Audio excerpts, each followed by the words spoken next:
Welcome to my channel. இன்றைக்கி நான் ரொம்ப டேஸ்டான ஸ்பாஞ்சு தோசை தான் பண்ண போகிறேன்.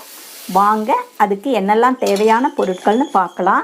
இதை ஸ்பாஞ்சு தோசைன்னு சொல்லலாம், தட்டில் குட்டி தோசைன்னு சொல்லலாம். ஒவ்வொரு இடத்துல ஒவ்வொரு பேர். வாங்க இப்போ அதுக்கு என்னெல்லாம் பொருட்கள் தேவைன்னு நம்ம பார்க்கலாம். ஸ்பாஞ்சு தோசை செய்யறதுக்கு நான் 2 டம்ளர் பச்சரிசி சேர்த்துக்கிறேன். இது நம்ம புட்டு பத்திரிக்கையெல்லாம் எடுக்கிற பச்சரிசி தான். அடுத்தது நான் புழுங்கல் அரிசி எடுத்திருக்கேன்.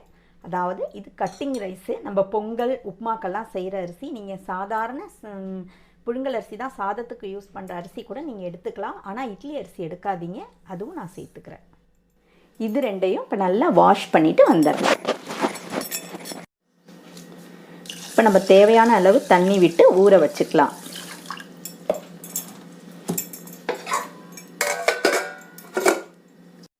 நம்ம அரிசி அளந்த அதே டம்ளரால் 1/4 டம்ளர் நான் உளுந்து எடுத்திருக்கேன், முழு உளுந்து. அதுவும் சேர்த்துக்கலாம்.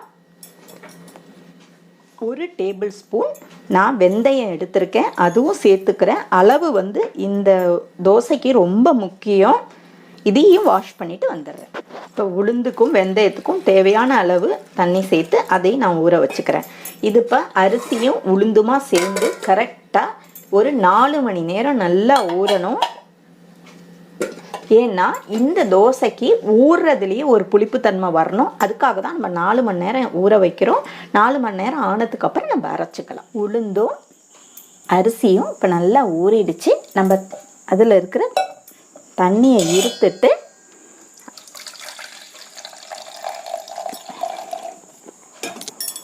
மிக்ஸி ஜாரில் அரைச்சிக்கலாம்.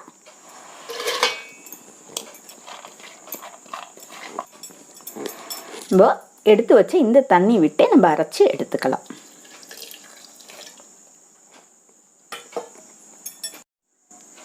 உளுந்தும் வெந்தயமும் இப்போ இந்த அளவுக்கு அரைஞ்சிருக்கு.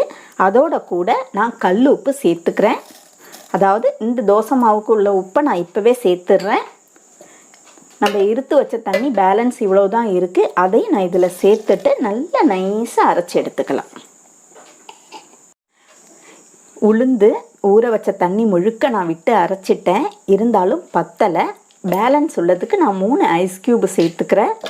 இதையும் சேர்த்து நல்லா அரைச்சிட்டு வந்துடலாம்.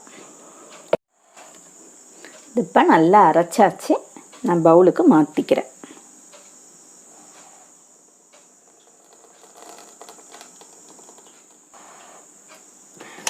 அடுத்தது அதே மாதிரி அரிசியில் உள்ள தண்ணியெல்லாம் நான் எடுத்து இருத்து வச்சுட்டு அதை நான் பவுலுக்கு மாற்றிக்கிறேன். இப்போ நான் எல்லா அரிசியும் சேர்த்துட்டேன். இப்போ அதோட கூட இது சாதம் 3/4 கப்பு, அதே டம்ளரால் நான் அளவு எடுத்திருக்கேன். 3/4 டம்ளர் சாதம், அதையும் நான் இப்போ இதில் சேர்த்துக்கிறேன். இதையும் இப்போ தண்ணி சேர்த்து நல்லா நைஸாக அரைச்சிட்டு வந்துடலாம்.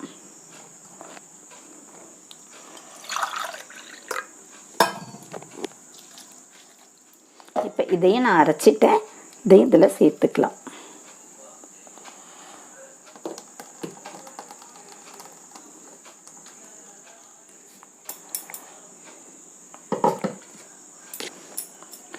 கொஞ்சமாக நான் தண்ணி வந்து மிக்ஸி ஜாரில் விட்டு அதையும் சேர்த்துக்கிறேன். நமக்கு எப்படி இருந்தாலும் இந்த தண்ணி வேண்டி வரும்.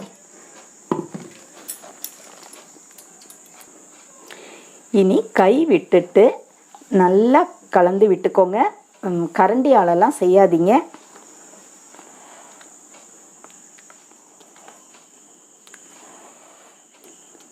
இந்த தோசைக்கு நமக்கு மாவு அரைக்கும் பொழுதே தெரியும் எவ்வளோ பபிள்ஸாக வருது பாருங்கள்.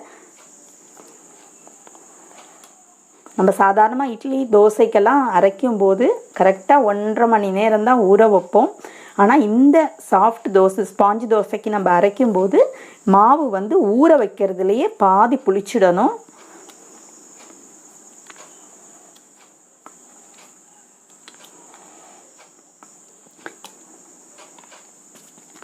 இப்போ நான் நல்லா கலந்துட்டேன். பாருங்கள் இதில் எவ்வளோ ஹோல்ஸ் இருக்குன்னு. சாதாரணமாக நம்ம இட்லி தோசைக்கெல்லாம் அரைக்கும் போது நல்லா புளிச்சதுக்கு அப்புறம் தான் இந்த மாதிரி வரும். இதான் இந்த தோசையோட ஸ்பெஷல். இந்த பவுல் பத்தாது, பொங்கி வழிஞ்சிடும். அதனால் நான் வேறொரு பவுலுக்கு இதை மாற்றி வச்சிடுறேன். இனி நாளைக்கு காலம்பரை நம்ம தோசை வாக்கும்போது பார்க்கலாம் எப்படி வந்திருக்குன்னு. இப்போ கரெக்டாக 10 hours ஆகிடுச்சு. நம்ம மாவு எப்படி வந்திருக்கு நம்ம திறந்து பார்க்கலாம்.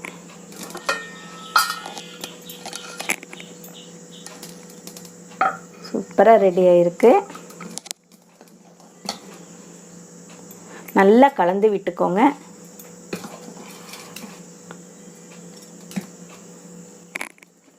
இப்போ நான் தோசைக்கல் போட்டிருக்கேன், அது ஒன்று ஹீட் ஆகட்டும். அதுக்கப்புறம் நம்ம இப்போ கல் ஹீட் ஆகிடுச்சு. இரும்பு தோசைக்கல்லே எடுத்துக்கோங்க. இந்த தோசைக்கு அதுதான் நல்லா இருக்கும் நான்ஸ்டிக்கை விட. மாவில் எனக்கு உப்பு கரெக்டாக இருக்குது.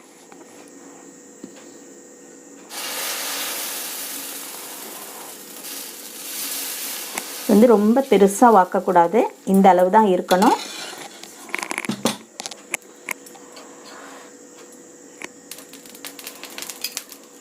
ஒரு சைடு நல்லா வேகட்டும்.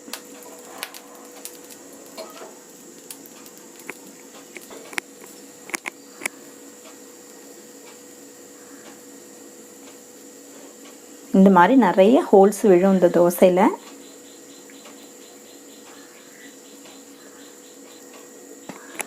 இப்போ இதை திருப்பி போட்டுக்கலாம்.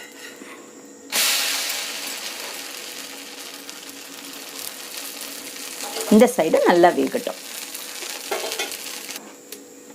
2 சைடும் நல்லா வெந்துருச்சு. நான் எடுத்துக்கிறேன். இவ்வளோ சூப்பராக இருக்குது பாருங்கள். ஸ்பாஞ்ச் மாதிரியே தான் இருக்கும் இந்த தோசை.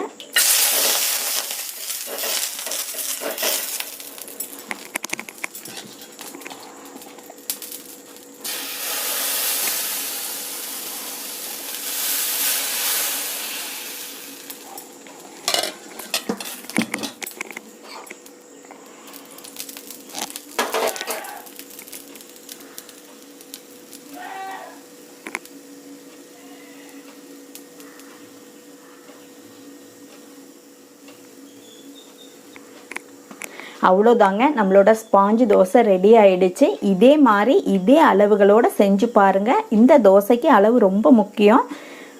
என்னோடய சேனல் உங்களுக்கு பிடிச்சிருந்ததுன்னா சப்ஸ்கிரைப் பண்ணிக்கோங்க. கூடவே இருக்கிற பெல் பட்டனும் கிளிக் பண்ணிக்கோங்க. அடுத்த வீடியோவில் பார்க்கலாம். பாய்.